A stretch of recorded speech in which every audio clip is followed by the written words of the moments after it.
Dans cette vidéo, je vais vous montrer le meilleur outil de formulaire à connaître si vous êtes entrepreneur. Je vais ensuite utiliser Make et ChatGPT pour automatiser l'analyse et le traitement des données de ces formulaires.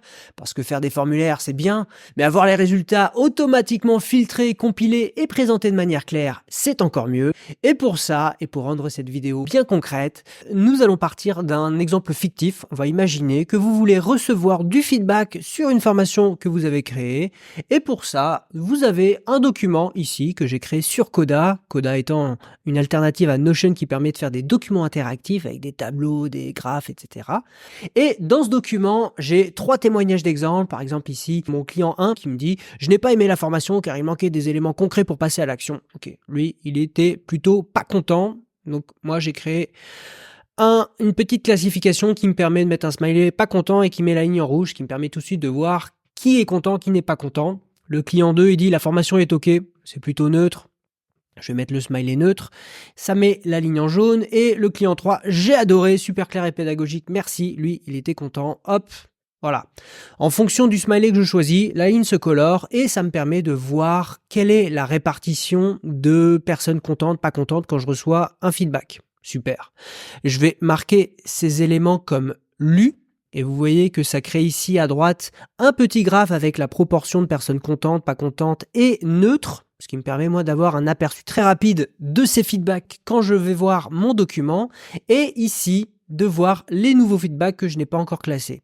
Donc voilà, avec ce document, nous avons une bonne base pour analyser des feedbacks. Maintenant, il va nous falloir recevoir ces feedbacks et pour ça, on va créer un formulaire qu'on va partager à nos clients. Et ensuite, il y a une tâche un peu pénible dans ce processus, c'est la classification manuelle du feedback reçu. On aimerait bien que ça soit automatisé. Et justement, avec ChatGPT, c'est quelque chose qui est clairement faisable. Et c'est ce que nous allons faire tout de suite en créant un formulaire, puis ensuite en demandant à ChatGPT de l'analyser.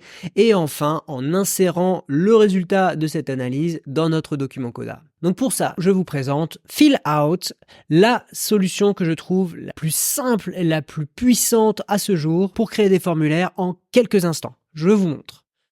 Quand vous êtes connecté, vous pouvez créer un nouveau formulaire. Ici, on va partir d'un formulaire blanc pour montrer tout le processus. Vous avez tout d'abord le choix du thème que vous voulez utiliser parmi de nombreux thèmes et vous pouvez même créer le vôtre. De mon côté, je vais choisir le thème choral que j'aime beaucoup. Une fois que vous avez lancé la création, vous pouvez nommer votre formulaire et à partir de là, vous êtes sur l'interface principale. Vous avez à gauche l'ensemble des champs que vous pouvez insérer en drag and drop dans votre formulaire. Donc là, je viens d'insérer un long answer qui va me permettre d'ailleurs de récupérer quel est ton avis sur la formation. Je pourrais ajouter de la même manière un titre, un bouton, bref, tous les champs que vous voulez, vous pouvez les trouver ici. Vous avez un champ de recherche qui vous permet d'y accéder rapidement. Et à droite, vous avez un panneau qui vous permet de configurer l'élément que vous avez sélectionné. Donc à savoir ici, le champ quel est ton avis sur la formation, d'ailleurs que je vais marquer comme requis pour ce formulaire, il est obligatoire. Je vais ajouter un titre en glissant la balise H1 ici qui sera feedback formation.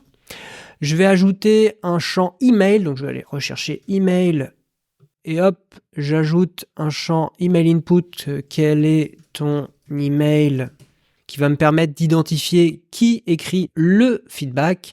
Je vais le rendre requis également. Je vais modifier le bouton de soumission pour qu'il soit envoyé. Et voilà, j'ai un formulaire minimaliste, j'ai été très vite, mais c'est pour vous montrer à quel point c'était facile de créer un formulaire avec Fillout. Je le publie et c'est parti, je peux ouvrir le formulaire créé et envoyer cette URL à tous mes clients pour qu'ils puissent répondre aux questions et donner leur avis.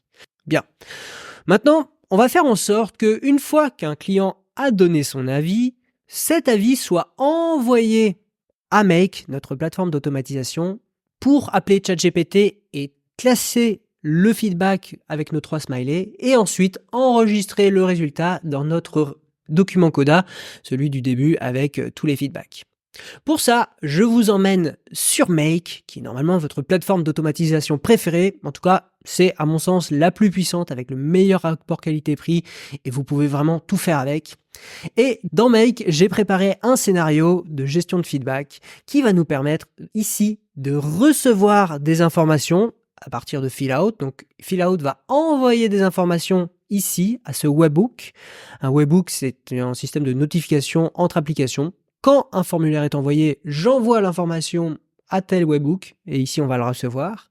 Avec le feedback reçu, j'appelle alors ChatGPT où je lui dis « Tu es mon assistant personnel, ta mission est d'analyser le retour client suivant. Tes instructions, choisis un émoticône parmi les 3 pour représenter l'humeur générale du feedback. » Je dis à quoi il correspond et je lui demande de me donner ta réponse directement en une émoticône. Voilà, un prompt clair, simple, précis. ChatGPT va nous donner sa réponse et à partir de là, je peux enregistrer les résultats dans mon tableau Coda et à partir de là, Coda aura tout ce qu'il faut pour afficher le bon résultat directement coloré. Donc maintenant, on va configurer Fillout pour envoyer les données à ce webhook. Pour ça, je récupère ici, copier l'adresse du webhook. Comme je vous disais, c'est un système de notification, donc on envoie des informations à une adresse. Et dans mon formulaire, j'ai ici un onglet intégration qui me permet d'intégrer le formulaire avec plein de solutions possibles. Il y en a aujourd'hui un certain nombre et je pense que ça va augmenter dans le futur. Celle que nous allons vouloir utiliser ici, c'est Webhook où je vais pouvoir coller l'URL de notre Webhook Make et à partir de là, je peux soit terminer la configuration et je recevrai les données telles que Fillout me les envoie, ou alors je peux configurer la manière dont elles sont envoyées et je le fais rapidement, je vous montre. Je veux recevoir un élément feedback qui correspondra à la question « Quel est ton avis sur la formation ?» Voilà, le clic. Un élément email qui correspondra à la question « Quel est ton email ?» Et voilà. Là, j'ai configuré mon webhook, vous voyez, c'est extrêmement simple. Je n'ai plus qu'à terminer la configuration, republier le formulaire, et à partir de maintenant, à chaque fois que quelqu'un remplira ce formulaire, les données email et feedback seront transmises à notre scénario Make qui fera alors son travail. D'ailleurs, on va regarder ça. Je vais faire un feedback à ma formation, je suis test@gmail.com et j'ai trouvé la formation extraordinaire. Merci. Un feedback donc positif. Je clique et ici, nous allons voir le message être reçu, traité par ChatGPT et envoyé à Coda. Et si j'ouvre mon fichier Coda, j'ai notre test qui est arrivé, qui a été catégorisé par ChatGPT en positif. Je le marque comme lu, mon petit graphe ici est mis à jour avec le feedback, mais c'est super, on va faire un deuxième test, pas content, @gmail.com, et lui il dit nul. Attention, envoyer, hop, et ici je vais voir apparaître son résultat classé en négatif, et voilà. Vous savez maintenant comment réaliser un formulaire intelligent avec Fillout et Make et ChatGPT, mais vous pourriez ici imaginer utiliser toutes sortes d'autres applications. Par exemple, vous recevez un feedback, vous l'enregistrez sur votre site WordPress pour le réutiliser plus tard comme témoignage. Vous recevez le nom, prénom et des informations personnelles du client, vous lui générez un rapport au format PDF que vous lui envoyez par mail. Bref, vous pouvez ici imaginer ce que vous voulez, créer les formulaires qui répondent à vos besoins. D'ailleurs, si ça vous intéresse, je propose dans l'article lié à cette vidéo 10 cas d'usage du formulaire pour entrepreneurs, donc n'hésitez pas à aller voir, ça peut vous être utile. Et si vous voulez découvrir d'autres outils de formulaire très puissants, notamment si vous voulez intégrer des formulaires sur votre site WordPress, je vous propose sous cette vidéo un bonus où vous pourrez voir comment utiliser deux autres solutions. Tout d'abord, Tally, l'une des solutions les plus plébiscitées à l'heure où je tourne cette vidéo et qui permet de créer des formulaires avec une interface très minimaliste et très puissante. Et aussi Fluentform, un plugin WordPress qui lui sera parfait si vous voulez intégrer des formulaires de manière pro sur votre site WordPress et pouvoir créer toutes les intégrations que vous voulez. Donc pour avoir ce bonus, rendez-vous sous la vidéo. Et sur ce, je vous souhaite de très bonnes automatisations à venir. Prenez bien soin de votre productivité et à bientôt pour de prochaines vidéos.